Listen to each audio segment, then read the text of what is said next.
নমস্কাৰ সকলোকে আমাৰ অন্য এটা ভিডিঅ'লৈ আপোনালোকক স্বাগতম জনাইছোঁ। আজি আমি এই ভিডিঅ'টোত ভাৰতৰ নদীসমূহৰ ওপৰত 30টা গুৰুত্বপূৰ্ণ কুৱেশ্যন আমি আলোচনা কৰিম। তেনেহ'লে বলক আজি আমি এই ভিডিঅ'টো আৰম্ভ কৰোঁ। আজিৰ প্ৰথম কুৱেশ্যনটো হৈছে the confluence of Bhagirathi and Alaknanda occurs at, অৰ্থাৎ ভাগীৰথী আৰু অলকানন্দীৰ সংগমস্থল ক'ত? অপশ্যন দিছে দেৱপ্ৰয়াগ, ৰুদ্ৰপ্ৰয়াগ, কৰ্ণপ্ৰয়াগ আৰু বিষ্ণুপ্ৰয়াগ। ভাগীৰথী আৰু অলকানন্দা যিটো ঠাইত লগ লাগে সেই ঠাইক কোৱা হয় দেৱপ্ৰয়াগ বুলি কেনে। তোমালোকে মোক কমেণ্ট বক্সত জনাবা যে ৰুদ্ৰপ্ৰয়াগত কোন দুটা নদী লগ লাগে, কৰ্ণপ্ৰয়াগত কোন দুটা নদী লগ লাগে আৰু বিষ্ণুপ্ৰয়াগত কোন দুটা নদী লগ লাগে। কমেণ্ট বক্সত জনাবলৈ তোমালোকে মোক নাপাহৰিবা। নেক্সট কুৱেশ্যনটো হৈছে which river joins the Ganga at Prayagraj, অৰ্থাৎ উত্তৰ প্ৰদেশৰ এলাহাবাদৰ ওচৰত যিটো প্ৰয়াগৰাজ আছে য'ত কুম্ভ মেলা অনুষ্ঠিত হয়, তাতে কোন দুটা গংগা নদীৰ সৈতে কোনটো নদী যোগ হৈছে আমাক সুধিছে। অপশ্যন দিছে সোণ, চম্বল, যমুনা আৰু ঘাগ্ৰা। ইয়াতে যমুনা নদী যোগ হৈছে। Next question which is the longest river in India, ভাৰতৰ আটাইতকৈ দীঘল নদী কোনখন? অপশ্যন যমুনা, গোদাৱৰী, গংগা, কৃষ্ণা। ইয়াৰে শুদ্ধ উত্তৰটো হ'ব গংগা। গংগা হৈছে ভাৰতৰ আটাইতকৈ ডাঙৰ বা দীঘল নদী আৰু গোদাৱৰীক দক্ষিণৰ গংগা বুলি কেনে কোৱা হয়। Okay, next the Ganga originated from, অৰ্থাৎ গংগা নদীৰ উৎপত্তি কোনটো? Option Gangotri glacier, Yamunotri glacier, Satopanth glacier আৰু চিয়ানচেন গ্লেচিয়াৰ। যদিও গংগা নদীৰ উৎপত্তি গংগোত্ৰী আৰু চেতুপদ দুয়োটাও হয়, কিন্তু আমাক পৰীক্ষাত যদি এনেকৈ দিয়ে আমি সদায় গংগোত্ৰী গ্লেচিয়াৰটো আমি মানি ল'ম, কাৰণ চেতুপদ গ্লেচিয়াৰৰ পৰা এই আমাৰ অলকনন্দা নদীটোহে আহে। অ'কে, আৰু ভাগীৰথী নদীটো আহে গংগোত্ৰী গ্লেচিয়াৰৰ পৰা। অ'কে, নেক্সট কুৱেশ্যনটো কি দিছে আমাক? The source stream of the Ganga is known as, অৰ্থাৎ গংগা নদীৰ মূল উৎসাধক বুলি কেনে কোৱা হয়। অলকনন্দা, ভাগীৰথী, মন্দাকিনী, কালী। মই তোমালোকক অলপ আগতে ক'লোৱে যে যিহেতু এই ভাগীৰথী নদীটো গংগোত্ৰী গ্লেচিয়াৰৰ পৰা আহিছে, সেইকাৰণে গংগাৰো উৎপত্তি গংগোত্ৰী গ্লেচিয়াৰ বুলি কেনে কোৱা হয়। Next which is the largest tributary of Ganga, Ganga নদীৰ আটাইতকৈ ডাঙৰ উপনদী কি? অপশ্যন দিছে সোণ, যমুনা, গোমতী আৰু ঘাগ্ৰা। গংগা নদীৰ আটাইতকৈ ডাঙৰ উপনদীটো হৈছে Yamuna. Next question Yamuna originated from, অৰ্থাৎ যমুনা নদীটো উৎপত্তিস্থল কোনটো? অপশ্যন দিছে Gangotri glacier, Yamunotri glacier, Pindari glacier আৰু মিলাম গ্লেচিয়াৰ। ইয়াৰে শুদ্ধ উত্তৰটো হ'ব Yamunotri glacier. Next question Chambal river originated from, অৰ্থাৎ চম্বল নদীৰ উৎপত্তিস্থল কোনটো? Vindhya range, Janapav hills, Aravalli hills আৰু সাতপুৰা হিলছ। ইয়াৰে ভিতৰত শুদ্ধ উত্তৰটো হ'ব এই জানাপাভ হিলছ। অ'কে, কেতিয়াবা তোমালোকক জানাপাভ হিলছ বুলি নিদি কেনে আৰাৱলী হিলছো দিব পাৰে, তেতিয়াহ'লে আৰাৱলী হিলছটোও শুদ্ধ হ'ব। অ'কে, আৰাৱলী হিলছৰ ওচৰতে আছে এই জানাপাভ হিলছটো। Next question Chambal is a tributary of which river, Chambal নদীটো কোনখন নদীৰ উপনদী? গংগা, যমুনা, নৰ্মদা আৰু সোণ। চম্বল নদীটো যমুনা নদীৰ এটা উপনদী আৰু যমুনা নদীটো হৈছে গংগাৰ এটা উপনদী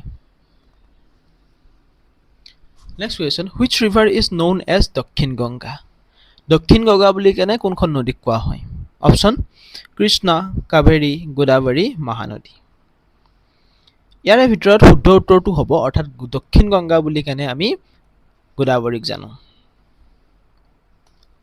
next Godavari originated from Godavari নদীৰ উৎপত্তিস্থল কোনটো অপশ্যন মহাবলেশ্বৰ ত্ৰিম্বকেশ্বৰ অমৰকন্তক আৰু পঞ্চমাৰ্হী ইয়াৰে শুদ্ধ উত্তৰটো হ'ব অৰ্থাৎ গোদাবৰী নদীৰ উৎপত্তিস্থল হ'ল ত্ৰিম্বকেশ্বৰ যিটো মহাৰাষ্ট্ৰত আছে next question which is the longest peninsular river of India অৰ্থাৎ ভাৰতৰ আটাইতকৈ দীঘল উপদ্বীপীয় নদী কোনখন অপশ্যন কৃষ্ণা মহানদী গোদাবৰী আৰু কাবেৰী অৰ্থাৎ আমাৰ এই পেনিনচুলাৰ মানে আমাৰ ভাৰতৰ এই তলৰ ফালে থকা নদীকেইখনৰ ভিতৰত এই ইয়াৰ পৰা ইফালৰ নদীকেইখনৰ ভিতৰত আটাইতকৈ দীঘল নদী কোনখন আমাক সুধিছে আটাইতকৈ দীঘল নদীটো হৈছে Godavari next question which of the following is a major tributary of Godavari তলৰ কোনখন নদী গোদাবৰীৰ এখন প্ৰধান নদী অপশ্যন দিছে ভীমা তুংগভদ্ৰ ইন্দ্ৰাৱতী আৰু কাবিনী ইয়াৰে শুদ্ধ উত্তৰটো হ'ব অৰ্থাৎ আমি জানো যে ভীমা আৰু তুংগভদ্ৰাটো কৃষ্ণা নদীৰ এটা উপনদী আৰু ইয়াৰে ভিতৰত শুদ্ধ উত্তৰটো হ'ব ইন্দ্ৰাৱতী নদীটো এটা গোদাবৰী নদীৰ এটা ইম্পৰ্টেণ্ট উপনদী নেক্সট কৃষ্ণা নদীৰ উৎপত্তিস্থল কোনটো অপশ্যন দিছে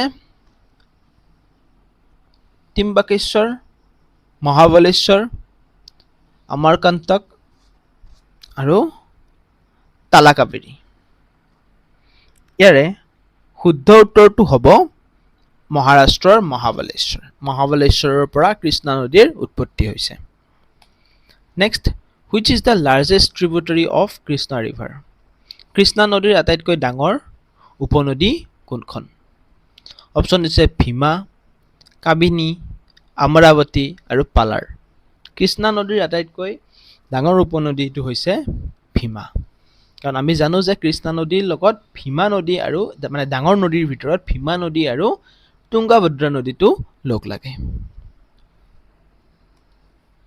নেক্সট তুংগভদ্ৰা নদী কোন দুখন নদীৰ মিলনত গঠিত অৰ্থাৎ Tungabhadra river is form by the confluence of অৰ্থাৎ অপশ্যন দিছে আমাক তুংগা আৰু ভদ্ৰা কৃষ্ণা আৰু ভীমা আৰু কাইনা আৰু কাবিনী আৰু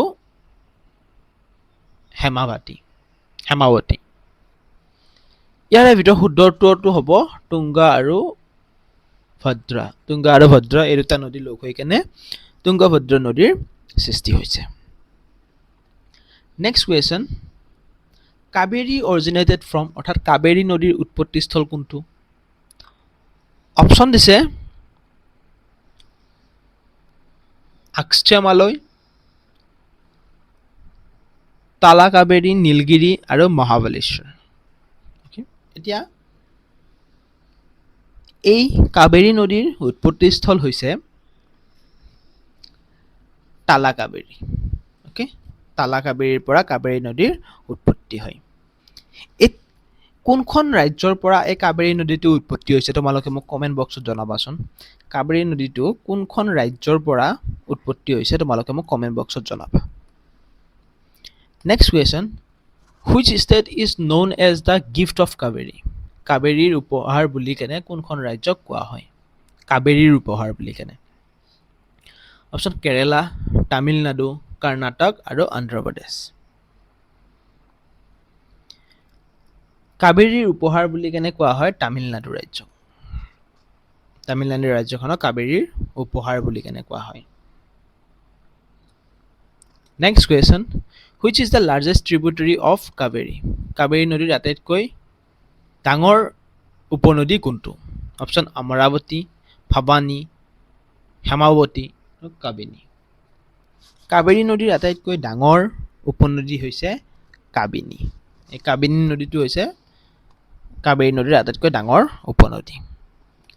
next question, Mahanadi originated from অৰ্থাৎ মহানদীৰ উৎপত্তিস্থল কোনটো? অপশ্যন চিহাৱা পাহাৰ, বিন্ধ্যা পাহাৰ, আৰাৱলী হিলছ আৰু সাতপুৰা হিলছ। মহানদীৰ উৎপত্তিস্থলটো হৈছে মহানদীৰ উৎপত্তিস্থল হৈছে এই চিহাৱা হিলছ। নেক্সট বাৰু, Hirakud dam is built on which river? Hirakud বান্ধ কোনখন নদীৰ ওপৰত নিৰ্মাণ কৰা হৈছে? অপশ্যন কৃষ্ণা, গোদাৱৰী, মহানদী আৰু নৰ্মদা। এই হীৰাকুণ্ড যিটো বান্ধ, সেই বান্ধটো আছে মহানদীৰ ওপৰত। Next question, which river is known as the lifeline of Madhya Pradesh? মধ্যপ্ৰদেশৰ জীৱন ৰেখা বুলি কেনে কোনখন নদীক কোৱা হয়? অপশ্যন তাপি, নৰ্মদা, সোণ আৰু চাম্বল। এতিয়া এইকেইখন নদীৰ ভিতৰত আমি নৰ্মদা নদীখনক মধ্যপ্ৰদেশৰ জীৱন ৰেখা বুলি কেনে কোৱা হয়। মনত ৰাখিবা। নৰ্মদা অৰিজিনেটেড ফ্ৰম, নৰ্মদা নদীৰ উৎপত্তিস্থল কোনটো? অপশ্যন অমৰকণ্টক প্লেটু বা মালভূমি, মহাবালেশ্বৰ, ত্ৰিম্বেকেশ্বৰ আৰু পঞ্চমাৰ্হী। নৰ্মদা নদীৰ উৎপত্তি হৈছে অমৰকণ্টকৰ পৰা। Next, which Indian river flows through A rift valley? অৰ্থাৎ ভাৰতৰ কোনখন নদী ৰিফ উপত্যকাৰ মাজেৰে বৈ গৈছে? অপশ্যন দিছে গোদাৱৰী, কৃষ্ণা, নৰ্মদা আৰু কাবেৰী।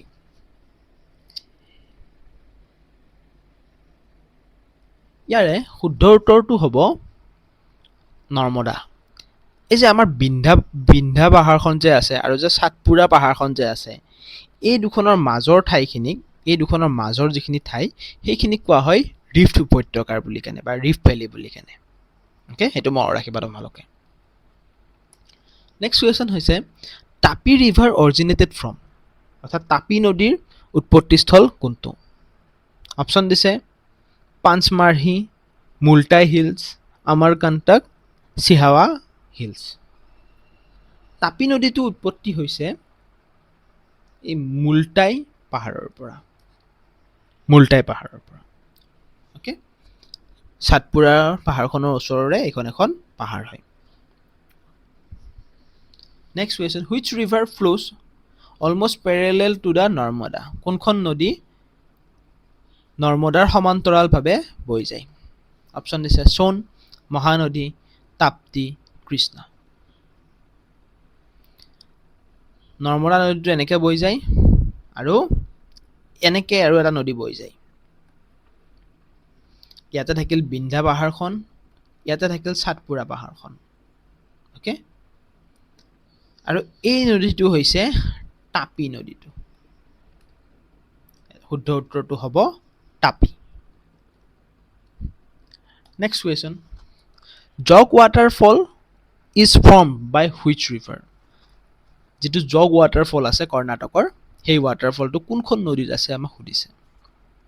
অপশ্যন দিছে কৃষ্ণা, কাবেৰী, সাৰাৱতী আৰু পেৰিয়াৰ। এই জগ ৱাটাৰফলটো আছে সাৰাৱতী ৰিভাৰত। অ'কে, কৰ্ণাটকৰ এটা ইম্পৰ্টেণ্ট নদী হয়। Next, Luni rivers drains into, Luni নদী ক'ত গতি সমাপ্ত কৰে, অৰ্থাৎ ক'লৈ বৈ যায়? অপশ্যন দিছে আৰবিয়ান সাগৰ, bay of Bengal, Rann of Kutch আৰু গাল্ফ অফ খাম্বাট। এই লুনি নদীটো ৰাণ অফ কাটছ বা গালফ অফ কাটছলৈ বৈ যায় ওকে এই গুজৰাটৰ যে এই ঠাইখিনি কোৱা হয় ৰান অফ কাটছ বা গালফ অফ কাটছ বুলি কেনে আৰু এই ঠাইখিনি কোৱা হয় গালফ অফ খাম্বাত বুলি কেনে ইয়াৰ ওপৰতো কেতিয়াবা কুৱেশ্যন আহিব পাৰে ওকে এই গালফ অফ খাম্বাতলৈ তাপি নদীটো বৈ আহে নৰ্মদা নদী বৈ আহে ওকে সাবৰমতী বৈ আহে মহানদী বৈ আহে তেনেকে প্ৰায় 4টা মান নদী এই গালফ অফ খাম্বাতলৈ বৈ আহে সেইটো মনত ৰাখিবা next which is the longest west flowing river of peninsular India অৰ্থাৎ উপদ্বীপীয় ভাৰতৰ আটাইতকৈ দীঘল পশ্চিমমুখী নদী কোনখন অপচন তাপি নৰ্মদা পেৰিয়াৰ সাৰাৱতী আটাইকেইখন নদীৰ ভিতৰত মানে বাকি যিবিলাক নদী আছে আমাৰ বাকি ধৰা গোদাবৰী হওক কৃষ্ণা হওক কাবেৰী হওক মহানদী হওক সেইবিলাক পূবৰ ফালে বৈ যায় ইষ্টৰ ফালে কিন্তু এই কোনখন নদী মানে পশ্চিমৰ ফালে বৈ যোৱা আটাইতকৈ দীঘল নদী আমাক সুধিছে এইকেইটা অপচনৰ ভিতৰত শুদ্ধ উত্তৰটো হ'ব নৰ্মদা নদীটো পশ্চিমৰ ফালে বৈ যোৱা আটাইতকৈ দীঘল নদী আৰু আজিৰ শেষৰটো কুৱেশ্যন হৈছে এইটো আশা কৰোঁ তোমালোকে গোটেই ভিডিঅ'টো চাই কেনে ভাল পাইছা সম্পূৰ্ণ কৰা হোৱাৰ পিছত তোমালোকে মোক কিমানটা কুৱেশ্যনৰ এনসাৰ নিজে দিব পাৰিছা মোক জনাবলৈ নাপাহৰিবা শেষৰটো কুৱেশ্যন হৈছে which of the following rivers does not drain into the Bay of Bengal তলৰ কোনখন নদী বংগোপসাগৰত নপৰে এই কুৱেশ্যনটোৰ এনসাৰটো তোমালোকে মোক কমেন্ট বক্সত দিবাচোন এই যে গোদাবৰী নদী আছে কৃষ্ণা নদী আছে কাবেৰী নদী আছে আৰু নৰ্মদা নদী আছে এই নদী কেইখনৰ ভিতৰত কোনখন নদী বে অফ বেংগলত নপৰে তোমালোকে মোক কমেন্ট বক্সত জনাবা ওকে আজিলৈ আমাৰ এখিনিয়ে আছিল আশা কৰোঁ তোমালোকে অলপ হলেও ইয়াৰ পৰা উপকৃত হ'ব পাৰিছা আমি নেক্সট ভিডিঅ'ত আৰু কিছুমান এনেকুৱা ধৰণৰ ইনফৰমেটিভ এমচিকিউ কুৱেশ্যন লৈ আহিম গতিকে তোমালোকে আমাৰ ভিডিঅ'বিলাক চাই থাকিবা থ্যাংক ইউ